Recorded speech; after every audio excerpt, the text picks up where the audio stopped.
Start. आदरणीय महोदय, मैं उम्मीद करता हूँ कि ये राष्ट्रीय पुरस्कार दूसरे लोगों को भी उनका अनुकरण करने की प्रेरणा देंगे तथा हमारे और अधिक देशवासी बच्चों और विकलांगों की सहायता के लिए आएंगे। बच्चों तथा विकलांगों और अपंगों के पालन पोषण की जिम्मेवारी वास्तव में खुद माँ बाप के कंधों पर होती है, परंतु कभी कभी और कहीं कहीं ऐसा भी देखने में आता है कि माँ बाप अपने फ़र्ज़ को नहीं समझते और अपने बच्चों की उपेक्षा करते हैं। तो ऐसा गलत काम करने वालों को सज़ा देने का कोई कानून नहीं है। मैं महसूस करता हूँ कि हमें समाज में ऐसी नैतिक शक्ति का विकास करना चाहिए जिससे माँ बाप अपने बच्चों के प्रति उचित व्यवहार करें। अगर माँ बाप ही अपने कर्तव्य का पालन करना छोड़ देंगे तो बच्चों को माता पिता का प्यार कहाँ से मिलेगा। सरकार और स्वयंसेवी संस्थाओं की कोशिशों का महत्व तो माता पिता के कर्तव्य के बाद आता है और केवल बच्चों को अच्छे नागरिक बनाने के प्रयत्नों में माता पिता की सहायता मात्र होता है।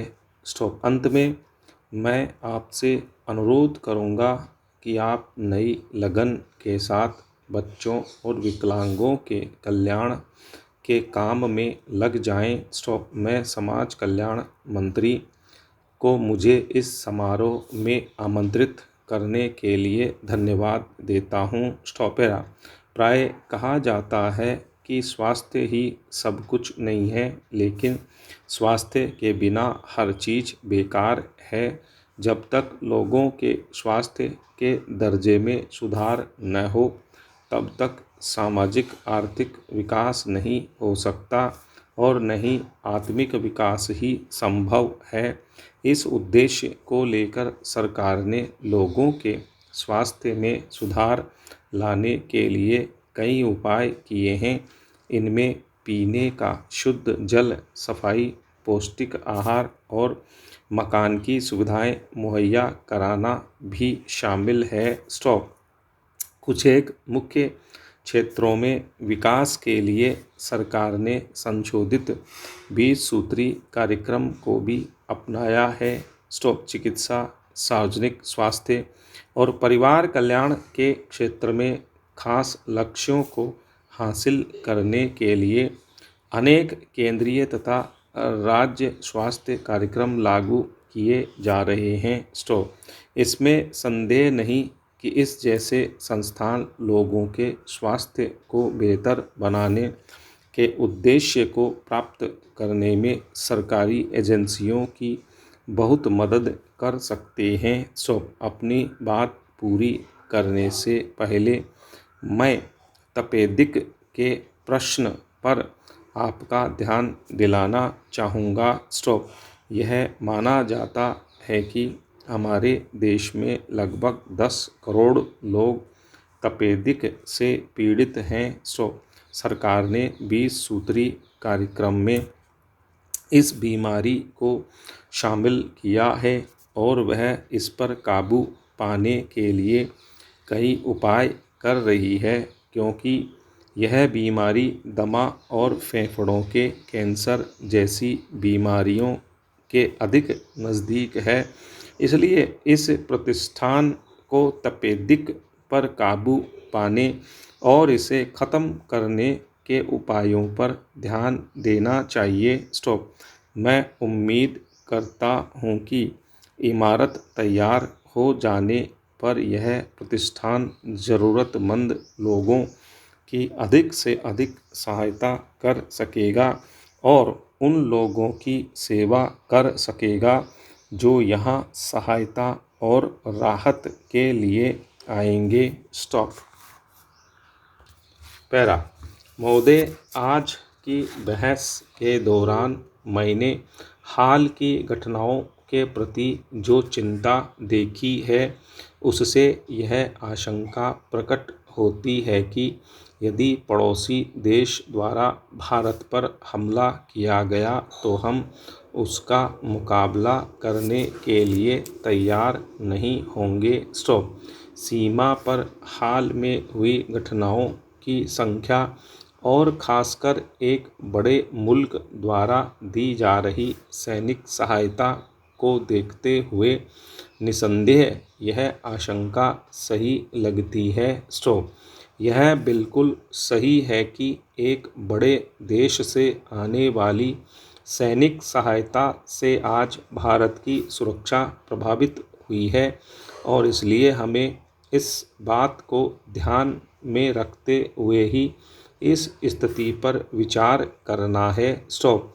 मुझसे पहले जो माननीय सदस्य बोले, उन्होंने आधुनिकतम हथियारों और अच्छे से अच्छा प्रशिक्षण प्राप्त करने के बारे में कहा। स्टॉप।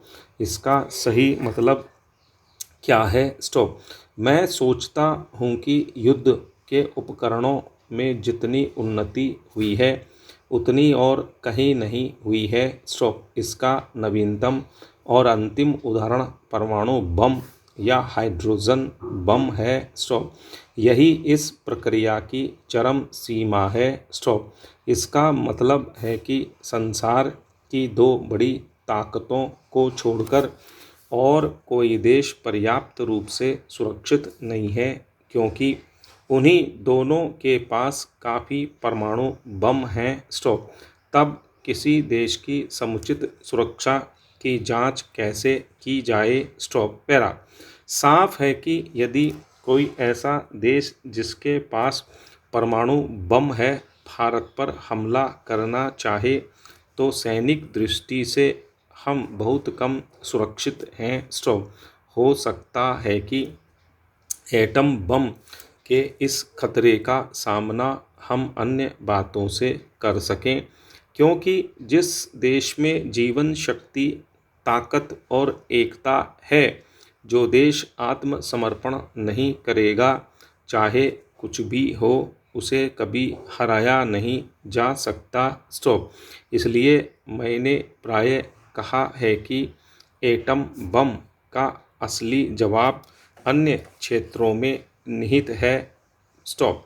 मैं ऐसा इसलिए कह रहा हूँ क्योंकि अंततः आपकी फौज या फौजी हथियारों का महत्व नहीं है, बल्कि लोगों की एकता की भावना का हर कठिनाई और जोखिम के होते हुए भी लोगों के जीवंत रहने की भावना का महत्व है। स्टॉप।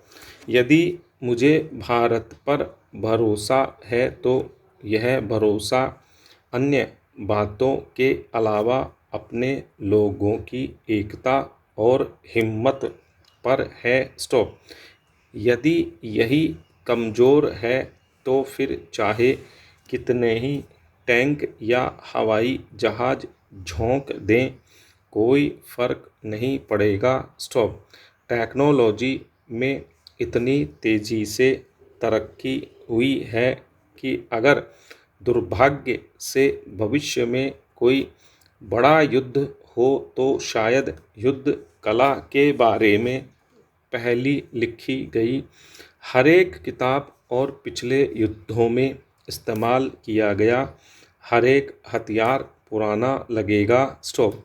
इस नज़र से देखने पर संसार के केवल कुछ ही देशों को छोड़कर शेष सब देश और भारत में हम पूरी तरह पिछड़ गए हैं और फिलहाल हमारे लिए किसी तरह का सहारा नहीं है। स्टॉप। सुरक्षा के लिए किसी मुल्क की ताकत किस चीज़ में होती है? स्टॉप। हर आदमी तुरंत सुरक्षा सेनाओं, थल सेना, नौ सेना और वायु सेना के बारे में सोचता है। स्टॉप।